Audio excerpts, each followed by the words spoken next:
নমস্কার বন্ধুরা, আশা করি আপনারা সবাই ভালো আছেন। আজ 18ই জুন 2024 সাল মঙ্গলবার। আরও কিছু গুরুত্বপূর্ণ আপডেট নিয়ে আপনাদের সামনে হাজির হয়েছি। বন্ধুরা, আপনারা পুরো ভিডিওটা না টেনে দেখবেন, সাথে থাকবেন বন্ধুরা।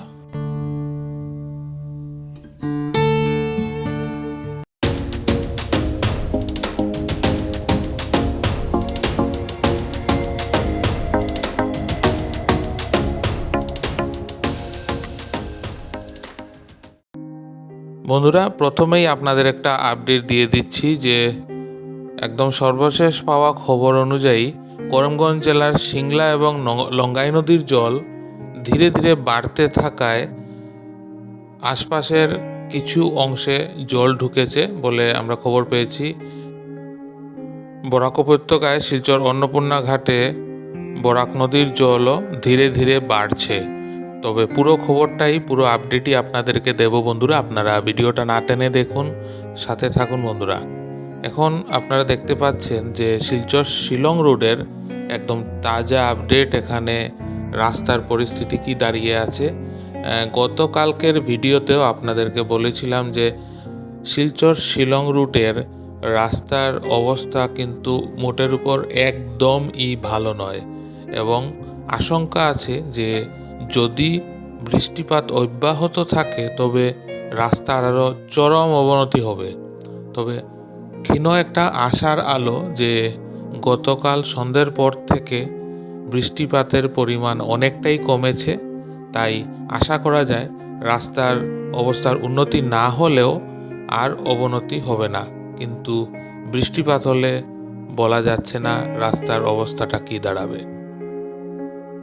সর্বশেষ পাওয়া খবরে অন্নপূর্ণা ঘাটে বরাক নদীর জলসীমা ছিল 18.03 মিটার।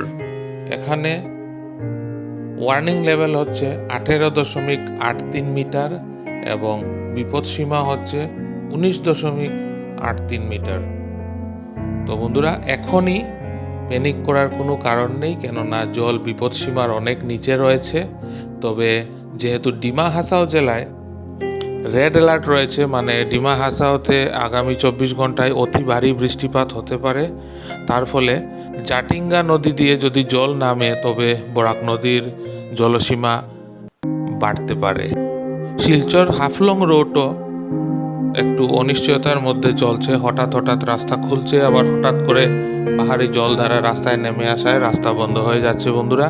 তাই আপনাদের কাছে অনুরোধ, আপনারা সড়ক পথে যেদিকেই যান না কেন একটু খোঁজ খবর নিয়ে যাবেন, সাথে হালকা খাবার দাবার এবং পানীয় জল অবশ্যই রাখবেন। প্রতিদিন আপডেট পেতে বন্ধুরা চ্যানেলে চোখ রাখুন, কিন্তু সাথে থাকবেন বন্ধুরা। গতকাল অর্থাৎ সোমবার সকালে নিউ জলপাইগুড়ি স্টেশনের সংলগ্ন রাঙাপানি বলে জায়গাতে যে আগরতলা শিয়ালদা কাঞ্চনজঙ্ঘা এক্সপ্রেস দুর্ঘটনাগ্রস্ত হয়েছিল, সেটার কিছু আপডেট আমি গতকালকের ভিডিওতে আপনাদেরকে দিয়েছিলাম। তো আজকেও কিছু এক্সক্লুসিভ ফুটেজ থাকবে, আপনারা দেখবেন বন্ধুরা। সত্যি খুব হৃদয় বিদারক মর্মান্তিক ঘটনা।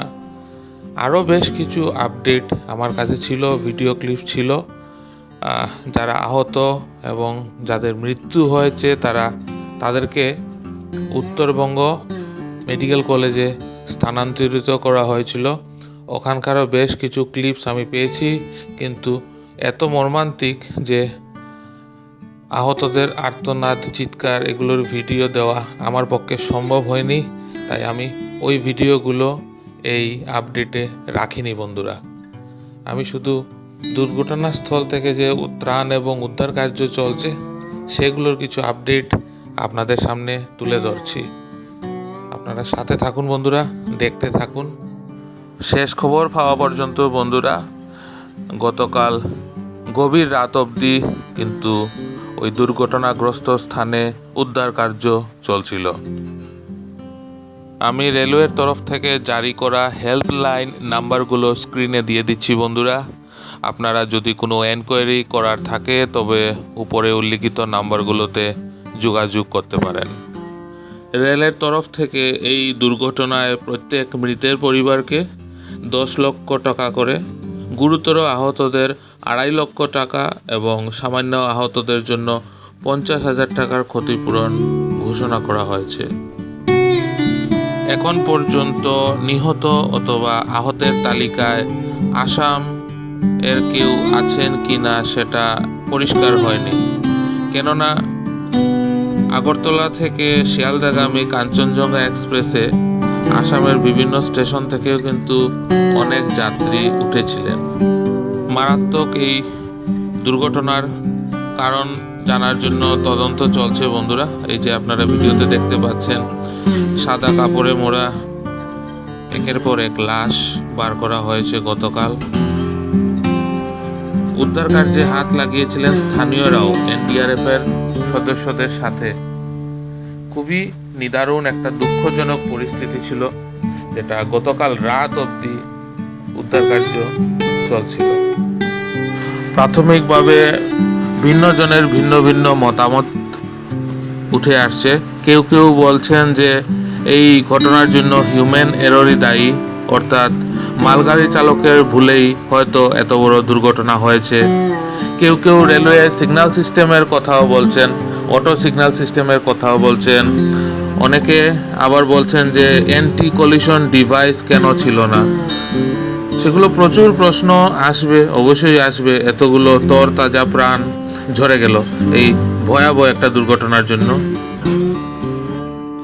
রেল বিভাগের তরফ থেকে এটাও শোনা গেছে যে সিগন্যাল নাকি ঠিক ছিল, কিন্তু পেছন থেকে আসা মালগাড়ির চালক সিগন্যাল মানেননি, আর তার জন্যই প্রচণ্ড বেগে মালগাড়িটা গিয়ে ধাক্কা মারে একই ট্র্যাকে থাকা কাঞ্চনজঙ্ঘা এক্সপ্রেসকে।